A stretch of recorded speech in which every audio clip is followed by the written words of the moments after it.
Welcome back to Proxium, everybody, and today we're going to be talking about Wraithlords.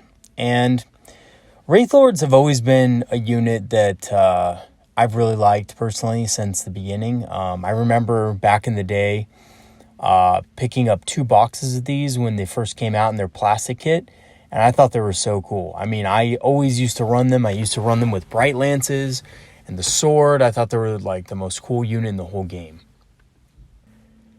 And I just loved the fact that bolters could not harm a Wraithlord. I loved when people would shoot at it.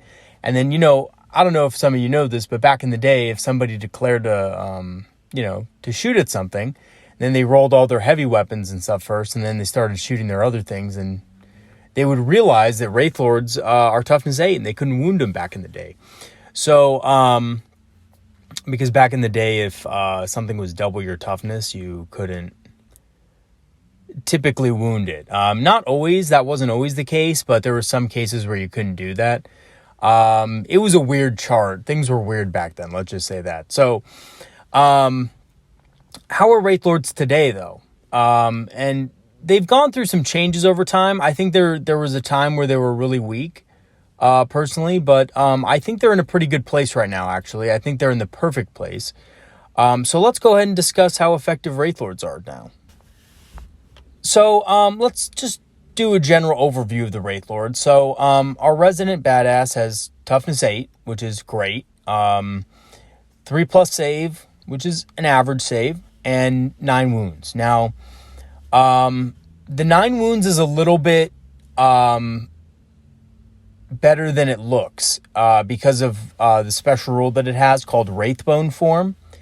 And basically just negates 1 damage from every attack to a minimum of 1. So if something has damage 2, it's going to be damage 1. If someone's shooting a missile launcher at you and they roll a d6 and they roll a 3, well, that's going to be a 2 instead. So it can negate a significant amount of damage over the course of a game. They can take 2 heavy weapons from the Eldar heavy weapon list, and they can also take a Ghost Glaive, which is, to be honest with you, they really did a good job with the Ghost Glaive rules. It's an absolute monster. And I'll go into why later, but it's 100 points base. It just comes with its base weapons, which is 2 Shuriken Catapults and the Wraithbone Fists. And then I think the coolest part about the new Wraithlord is it doesn't suffer from diminishing stats for being damaged. So if it has 1 wound left, it's going to fight just as well as it did with 9 wounds. So pretty good overall and very useful for long games. So what are some of the strengths of Wraithlords? So Wraithlords have a very high strength and survivability. They have strength 7. They have a really great survivability with Wraithbone form, toughness 8, 9 wounds, and a 3-up save. They have several different weapon options to choose from. They can basically choose any heavy weapon from the heavy weapons list. And that's pretty awesome, gives them a lot of versatility. And lastly, the Ghost Glaive basically turns them from being good to being absolutely insane. So basically, it has 2 attack forms. One gives it +2 strength, -4 AP, D3 +3 damage. And this is for, killing heavier stuff like tanks or big stuff. And then it has the sweeping strikes, the sweep. And basically, the sweep doubles your attacks. So you go from 4 to 8. And these attacks are done at base strength, but you have -3 AP, and you also have damage 2 on them. So for killing Marines or killing, swaths of troops, it's excellent. It basically turns a Wraithlord into a killing machine. And remember that Wraithlords can also shoot in combat. So if you want to give it flamers, that's a really good option for auto hitting in combat. But they can also fire their heavy weapons in combat because they're technically monsters. So they are allowed to do that, which makes them absolutely great at staying in combat and clearing out infantry. So what a lot of people used to be able to do is they used to just swarm Wraithlords with shitty troops. They used to say, all right, here's a bunch of Space Marine, here's some Space Marines or some Scouts or something, have fun. Or here's some Dark Eldar Warriors, have fun. And once you're out of combat, we're just going to fall back and then we're going to shoot you to death. So basically, Wraithlords were pretty hard to use last edition. But now with their new rules and the fact that the Ghostclave has the sweep ability, they can do so much damage to the enemy that it's probably not worth it for them to do that. And they're better off just sticking with the shooting game on the Wraithlord, shooting it down, instead of trying to tie it up with anything. Any kind of cheap fodder units.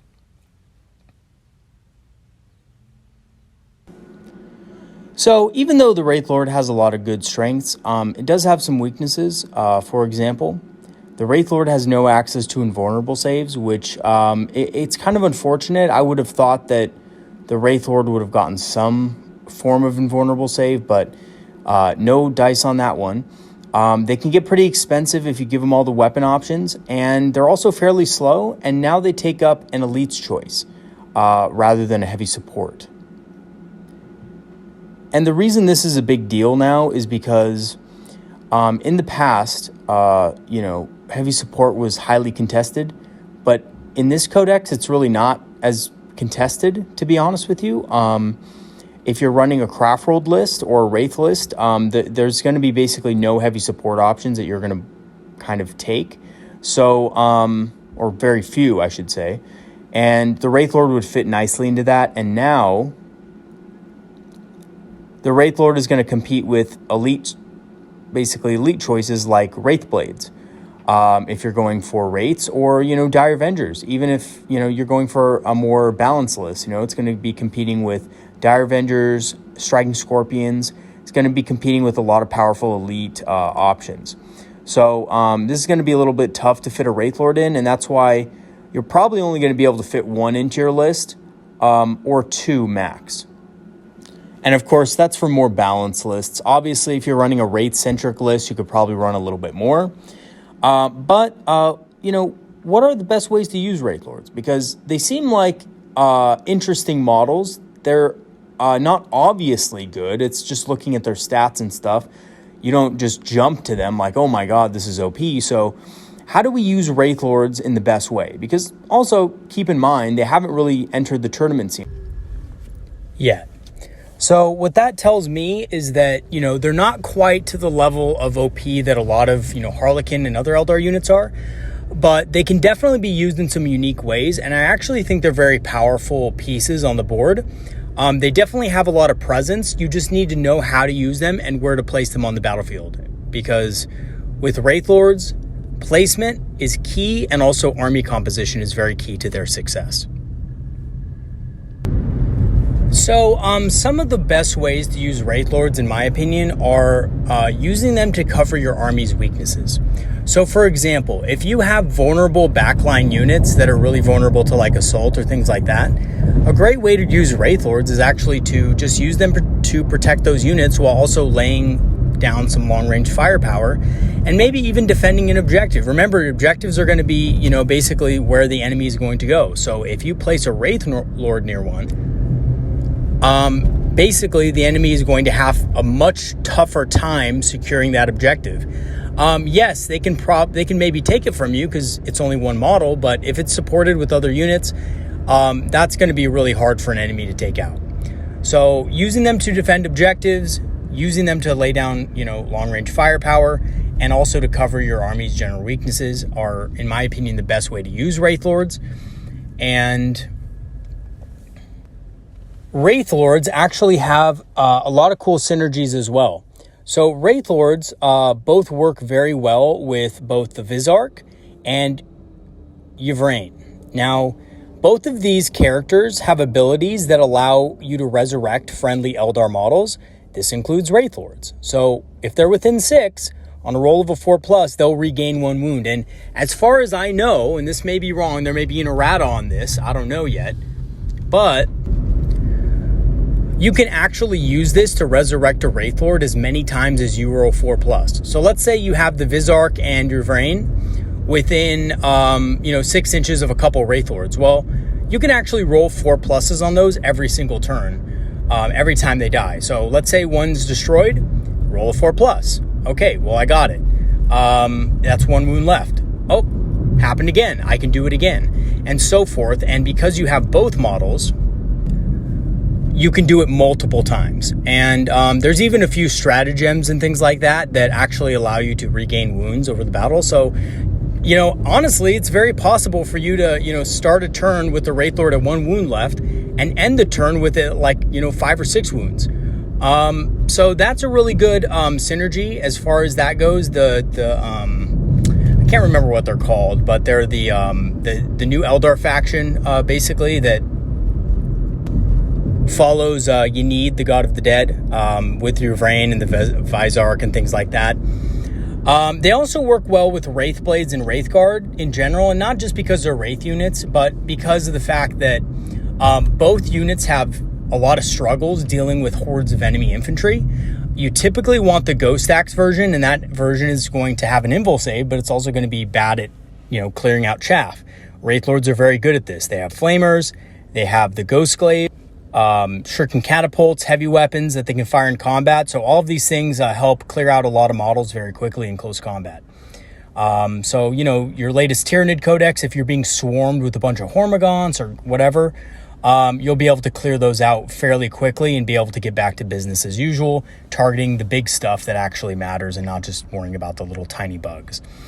And here's a little synergy that I actually do like a whole lot, but unfortunately you can't use it at the same time as using a Yenid army with Revain and the Vizark. But if you do the custom craft roll traits and you do the it's called Wrath of the Dead, you can actually have all Wraith units in your army have the heroic intervention roll, which means if they're within 3 inches of an enemy unit that's in combat, that charged, you can use that to move into combat as well and get your attacks in. So it's not overtly overpowered, but if you have something like, for example, if you have a Wraith Guard unit or charged by a unit of Gaunts or something like that to keep them occupied, your Wraithlord can then come in there, sweep them aside with sweep and stuff like that, and get rid of them so that you can, you know, target something else next turn with your Wraith Guard. You don't have to worry about targeting Gaunts in combat. You don't have to fall back and, you know, basically essentially miss a turn of shooting. You can shoot at what really matters in the army, which will typically be, you know, your Synapse creatures and stuff like that. You know, your Warriors, your Zone Thropes, your Hive Tyrants, Carnifexes, all that good stuff.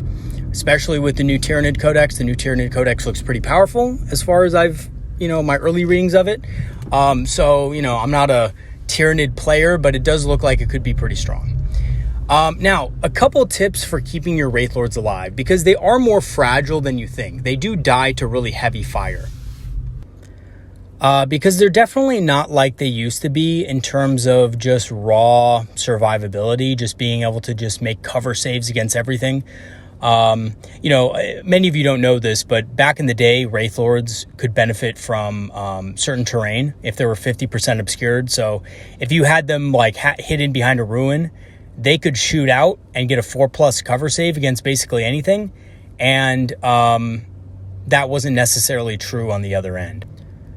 So Wraithlords could actually be extremely hard to kill. And there was actually a couple of more meme tournament lists that ran Wraithlords and Harlequins, and it was really hard to deal with them. They didn't win, but they also didn't lose. So it was kind of, you know, it was kind of an interesting thing with one of the older Eldar codexes. I can't remember the guy's name who did that, but he was a pretty big YouTuber at the time. I just can't remember now. But he ran a similar list with Wraithlords in it that was pretty effective. But now, you need to try to protect them. You need to try to keep them in denser, obscuring cover. So this will either block line of sight completely, or it will make it so that it's harder for your enemy to hit. So this is very important. You also need to position them near other units. You can't leave them isolated. It's very easy for a Wraithlord to be charged by like a unit of Terminators or something like that and just be wiped out in a single round of combat before it can even attack. So essentially, you want to screen your Wraithlord from threats like that. So that your Wraithlord can then, you know, charge in and do what it does best, which is slaughter pretty much any kind of target in close combat if you have the Ghost Glaive. And then lastly, you know, really try to use the Tears of Istra stratagem. It does cost command points. It's only 1 command point, though, to restore wounds, and it restores 3 wounds. If that model, if there's a Spirit Seer with in a certain range. So that's really good. It's D3, I think, if you don't have a Spirit Seer, and it's 3 if you do have a Spirit Seer, if I'm not mistaken. So that's excellent, to be honest. If you are going to be running a list with multiple Wraithlords and stuff like that, Spirit Seer is definitely worth it. Can definitely boost your Wraithlord a whole bunch without basically costing that much of it. It's not that big of an investment. Spirit Seer is about 70 points, can cast 2 Psychic powers, and can also protect the Wraithlord from some Psychic abilities if it's nearby by denying the Witch. So it's not a bad choice. In general, Farseers are better, but in any list that's going to have, 2 or 3 Wraith units, you want a Spirit Seer just to give them the added boost. And you can use your Vrain or a Visarch to resurrect a Wraithlord with what I spoke of previously, which is the 4+, basically. When they're destroyed, 4+. They come back to the battlefield with 1 wound. And as far as I know, there's no limit to this. You could keep rolling 4+ over and over and over again until you fail. And if you have both of these models next to each other, it's 2 4+s until they both fail. So it can make your Wraithlords a lot more survivable. It's not impossible to kill them, but it'll make the target a lot less desirable to shoot after your enemies. If they know that you could just get back on a 4+, they might not try to shoot it as much. Let's just put it that way. So, I mean, in conclusion, I think Wraithlords are very effective at supporting other units. They're great at laying down heavy firepower. They're great at helping units break away from combat, using their Ghostglaive especially, and they're great at denying objectives to the enemy. It's going to be a lot harder for an enemy to hold an objective if there's a Wraithlord supporting a unit nearby. So, a Wraithlord supporting a unit of Rangers or a unit of Guardians or something like that. Enemies aren't going to just be able to sweep in, kill your Guardians, kill your Rangers, and take the objective from you without losing that unit to the Wraithlord. So it's a denial piece. They're also very tough, and they're very hard to kill with the right stratagems and strategies. Now, they can be really versatile, but they can also be extremely expensive if you kit them out to the max. So my advice with Wraithlords is use them for what they're good at. Use them for what your army needs. If you need something that can clear out chaff away from your more vulnerable units like Rangers and stuff like that, then maybe consider giving it Flamers, giving it a couple of Scatter Lasers, and the Ghostglaive so that it can clear that out. If you want it to be a more specialized role, maybe a Tank Hunter, Bright Lances are a good option, but also keep in mind that that will make it more expensive. So maybe don't put Flamers on it. Maybe make sure that there's a Spirit Seer nearby or something to support or buff the Wraithlord so that it hits more often so that it can make up its points more easily. Things like that, because they do get very expensive if you, just throw a bunch of weapons options on them and don't really have a specific role for them in mind. They can really easily lose value over the course of a game because they're just not being able to, be at their optimal level as far as their build. And in conclusion, I love Wraithlords. I think they're really good. I think you're going to start seeing people use them at least in 1s or 2s in certain lists, just for different things. They're very effective at objective denial, and they're a good counter to a lot of things that you're probably going to start seeing coming out in the Tyranid Codex. But anyway, we'll see what happens with them. Stay tuned for next video. I'm going to go over Shroud Runners again in the new Codex, and I will see you guys next time. Have a great day.